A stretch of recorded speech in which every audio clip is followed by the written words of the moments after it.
Good afternoon and welcome back to the One Celtic Fans View this afternoon. We're going to go down the same format as we did last summer.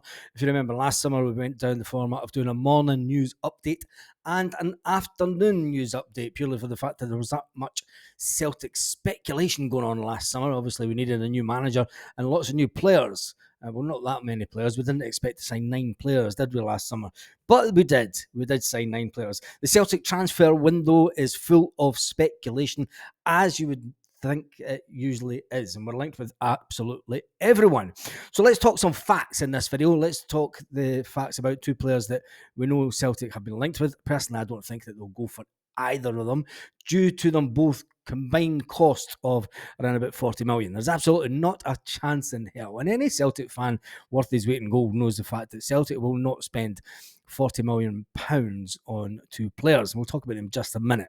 So with that being said, there is a lot of speculation out there, Celtic transfer speculation, but the size of the squad as it is at the moment, and Brendan will be sitting in his holiday home just now.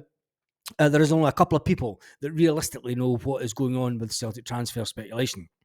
One being Brendan Rodgers, who's probably sitting in his holiday home looking through the list of players that he has and doing an old Skype call maybe with whoever is in charge of the transfer department at the moment, because there's nobody is there? The 2 guys that were there were put on gardening leave. They've not brought anybody in yet that we know of, which is a bit of a worry. Or is it a worry? Not just lets the manager get on and pick the players, doesn't it? Anyway, and then there'll be Michael Nicholson. Those are realistically the only 2. And it has always been the case that, Celtic like to keep their business done indoors. The amount of players that were linked with the last transfer window, Celtic were linked with a lot of players in the last Celtic transfer window during the winter, and none of them came to fruition. But the fact that Paulo Bernardo, we know that one is in talks, so that one will go down whatever way it will. Celtic are obviously trying to get as big value for their buck as they can, as they say. But other stories that are kicking about there. First one we want to talk about is the one and only Odsonne Edouard. Odsonne Edouard is to be sold by Crystal Palace because they don't think that he has lived up to expectation. And that's led to a lot of Celtic fans saying that Celtic should go out and get him. The fact that we sold him for, I think it was around about 14 million. Well, the price tag has been released for Odsonne Edouard. Celtic will have to stump up 20 million for the 26-year-old who was on the fringes of the Palace squad last season. He's never made the impact that they wanted him to make, and it looks like the club are trying to sell him this summer. But it will come as a big out, but it's not really a big outlay. £20 million for a striker in the English Premiership is absolute peanuts. It is absolute peanuts. Will Celtic pay that? Absolutely friggin' not. The South London Press and other media in London have said that they value him at 20 million, having spent 14 million to bring him from Celtic. He's out of contract next season. He's got a year to go. So any club in England looking to buy a striker, 20 million is not a lot of bucks for, let's face it, for teams in England. Let's face it, you get more than that for being relegated in England. So someone down there will probably take a punt on him. It definitely will not be Odsonne Edouard. So strike that one off your Christmas shopping list in the summer. Because it's not a Christmas shopping list. It's a summer shopping list in the summer. It's a transfer spit. Anyway, we digress. Anyway, Celtic will not go for it. They will not spend 20 million on Edouard. So we can forget that one about this transfer speculation for Celtic this summer. And the other one, Celtic have also learned, it was suggested that Celtic would pay maybe around about 10 million for the Liverpool goalkeeper. There was also suggestions yesterday that the Liverpool goalkeeper may be interested in going on loan to Celtic whilst he becomes the first team choice at Liverpool, which caused a lot of anxiety within the Celtic ranks and said, look, why should we're not a feeder club. We're not a feeder club, although we buy players on and sell them on at a profit. So does that make us really a feeder club to bigger clubs? Of course it does. Everyone's a feeder club. But Liverpool want significantly more than the 20 million original valuation that they put on the goalkeeper's head. That ends the Celtic transfer speculation on the Liverpool goalkeeper. There is absolutely not a chance in hell will Celtic go out, and although Celtic are sitting with over 70 odd million in the bank, it's probably more than that. It's probably in the region of about 100 million, considering season tickets have all been sold. The season ticket date has come and gone, so there will be lots of cash in the bank from that. There's a 60 odd, near 70 million that was sitting in the bank from the last set of accounts. There's money that's came in from winning the league. There's money that's come in from winning the cup. There's money that's came in from Europe over the space of this season. So we're sitting financially quite well off. Celtic will not blow that cash on two players. There is absolutely no way in hell. Hell would have to freeze over 10 times over for Celtic to spend any of that kind of money. So where does it leave the Celtic transfer speculation at the moment? Well, the good news is the fact that we are double champions and we're going into the summer in a strong position.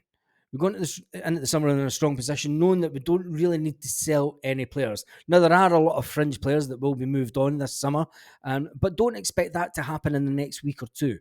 Got to remember that the players are on holiday, the management team's on holiday, a lot of the backroom staff and everything will be on a holiday also before they get prepared to come back for pre-season training. So we're in a couple of we're in a period where there's going to be a lot of people speculating about, and look, this goes down to fan media as well. This goes on to the bloggers and the guys who get to go into Celtic Park to do the press conferences and things like that. They will not have a clue either. And let's face it, and I'm hearing absolutely nada out of Celtic Park because everyone's on holiday. All my mates that sit in the main stand and stuff, they're on holiday also. So we can all speculate all we want, but the fact is, the only one that we're looking to move forward on is obviously there is some talks going on behind the scenes for the Adam Ida situation to be solved. But again, he's on holiday, so he's in no rush to do anything because he's still got a contract to Norwich, and it's whether that Celtic can talk Norwich into selling the player for a reasonable amount of cash. Now, the fact that they do have a new manager in the door, maybe the fact that the managers looked at Adam Ida's performance, the incoming manager, and says, I want to get him in training. So that situation has become even more fluid because if you're a new manager coming in and you know that you've had a player that's just won the league on loan with Celtic and the cup and scored the goal for the cup, you're not going to be in too much of a rush to let him go, are you? You want to see that player in training and you want to see what he can bring to the table for you next season. You're not going to just let him go on a whim, especially when he's contracted to the club. The Paulo Bernardo situation, well, we all know about that. Celtic are trying to screw Benfica over for $3 million. They're trying to give $3 million up front and $500,000 in bonuses, and then there'll probably be a big sell-on clause. It's just one of those days, isn't it? I'm not sure if I'm going to do a live tonight. If it will be a live tonight, it will be at 8 p.m. where we could talk about Celtic transfer speculation all day long. Let's just grab some quick headlines and see what's kicking around. The latest one. Cameron Carter-Vickers has been talking about the Celtic boss, what he did during the double winning session, and it's just all speculation. Premier League goalkeeper confirms talks amid Newcastle, Celtic and Liverpool links. It's not going to happen for Celtic. 8 APL released stars Celtic could poach. No.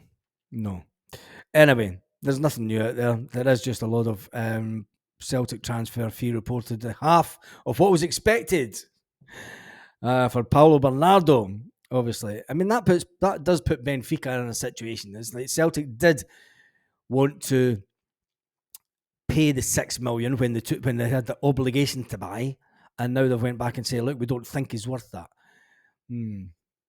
I just hope it's not one of those summers that we live to regret, and it has the fans up in arms like it did last summer.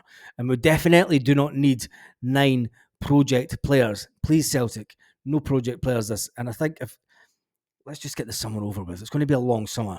Because if Celtic start going down the road of project players signings again, we'll hell mend them. And on that note, have a fantastic day to all you Celtic fans all around the world.